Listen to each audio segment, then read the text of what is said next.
Verbal or life? Verbal or life? Part of the blue bubble. I was 100% a left-leaning person who lived in Los Angeles. More and more people are waking up. Joe Rogan is finally waking up. And a lot of people on the left are waking up and realizing that supporting the current administration is just crazy. In this video, we're going to take a look at a couple of clips. My name is Noel. Welcome to Verbal on Life. And if this is your first time in this video, go ahead and click the subscribe button and the like. Watch the video all the way to the end, so like that algorithm can send this out to more people. Let's take a look. This is what we're seeing. So over time, you and I, who used to be on the left, are now like, where's the left? Where are you guys? You guys are so far away. I can't even see you. You're out of your mind. You're chopping dicks off and giving little kids hormone blockers. You have no idea what the long-term consequences are. You're ignoring the health risks. You won't even talk about the health risks. You use things like gender-affirming care. What are you saying?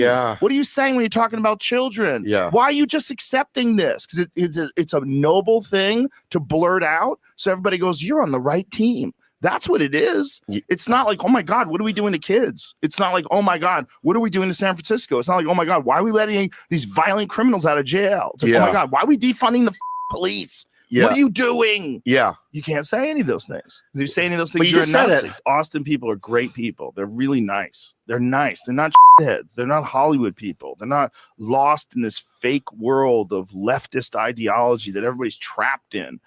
They're just people. They're just regular people, man. And those people exist outside of these blue bubbles where everyone's gone insane. Well, I used to be a part of the blue bubble. I was 100% a left-leaning person who lived in Los Angeles. I was 100%. I never voted Republican my whole life. I was very left-leaning, especially with like any social issues.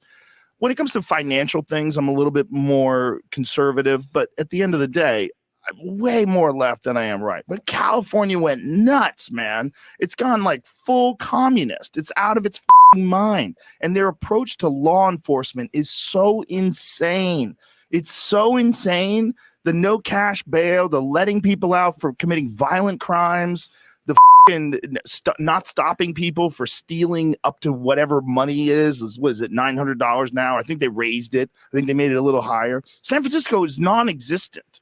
San Francisco, most of San Francisco is emptied out of like big chain stores and big department stores. Because I wouldn't even do stand up there anymore. It's crazy. They ruined it. They ruined the city. I mean, you can bring it back. The structure's still there. But you'd have to have some hardcore Rudy Giuliani type motherfucker come in there and knock heads. Wow. And nobody wants that. Nobody wants that. They're peace, love, and granola and fucking wear a mask. I'm in the middle now. I'm in the middle. Yep. I'm in the middle. I never thought I would ever say that. Never. It only happened in this last year. Right, exactly. I just went, I can't do it anymore.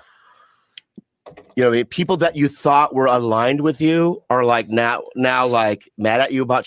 They're in a cult. They're in a cult. It's got all. I mean, Mark Andreessen, who's a brilliant venture capitalist guy, explained it to me in very clear terms, like what the definition of a cult is, how you can get excommunicated, how you get shamed for having differing opinions, the group think, the whole. He's like, it's a cult, and he's right. He's 100% right. It's just hard to say because then people in the cult will attack you, but they're not attacking you for a reasonable. It's not logical. Like the way they're attacking you. They're attacking like someone attacks religious beliefs. And some of these religious beliefs that it gets into these weird gray areas, like trans people in women's bathrooms. Like, says who? Says who? How do you know that's a real trans person? How do you not know that's a creep that don't want to pull his dick out in front of kids? Because those are real. We spa. And if that guy was a convicted sex offender. And he was doing that. Look, those guys are real. It doesn't mean trans people aren't real also, but those guys are real. And to even say that those guys are real, you get excommunicated. You get treated like you're a Nazi. Why I left the left. And more people are waking up and realizing what's going on. I think that getting older helps to realize and open up your eyes to what's going on.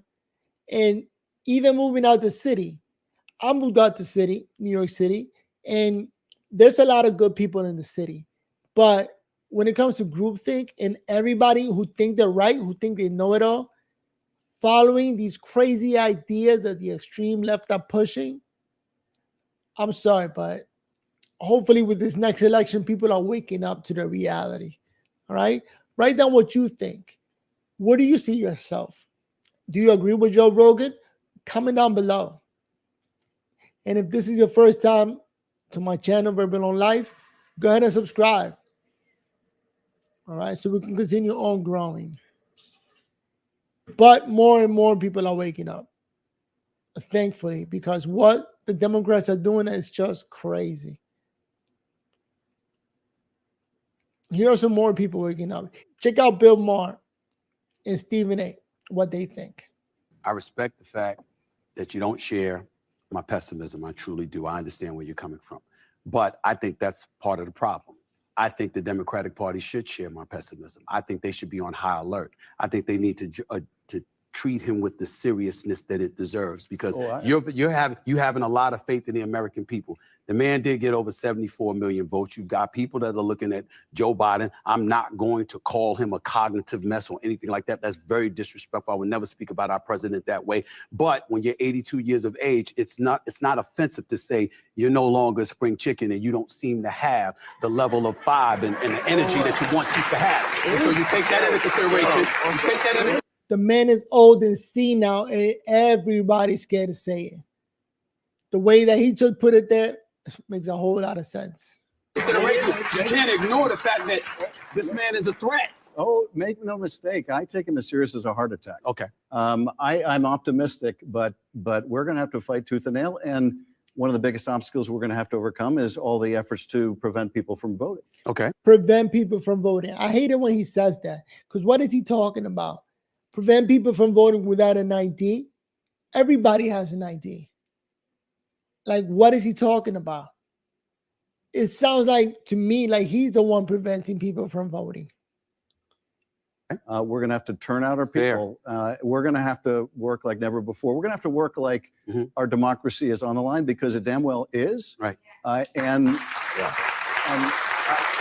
I take this as serious as a heart attack. Let's interject one thing into this discussion about Trump that we've been having all night. It was a question I was going to ask you. We ran out of time. Sure. The Atlantic put out an article last year, and it was called "Separating Sports by Sex Doesn't Make Sense," Right. and talked about how we separate sports like the WNBA and just because it's just socialization. This is insane. Yep. I agree. Okay. That's why people vote for Trump. Because there's stuff like that on the left that people just go, I know Trump's horrible, but separating by sports by sex makes perfect sense. Yep. And if you think it doesn't, you can't leave the country. That's cutting off your nose to spite your face. Okay. I'm just giving you the answer to the question you're asking all night long. Why do they vote for Donald Trump? It's not always because they like him. No, it's because stuff like that is kookier. You see, that made complete sense. You know, and unbelievable that Seth, a man that I respect, he writes great comedy. He doesn't see it, he doesn't agree. That's like pure Trump derangement syndrome. But what do you think? Write your comments below, because a lot of people are waking up and escaping the blue bubble they're in. We need to escape the bubble. Verbal on Life. Verbal on Life. If you stuck around this long, remember to subscribe and give this video a like. Trump 2024. We gotta escape the blue bubble. Jump right off the curb. Make this man fly like a bird.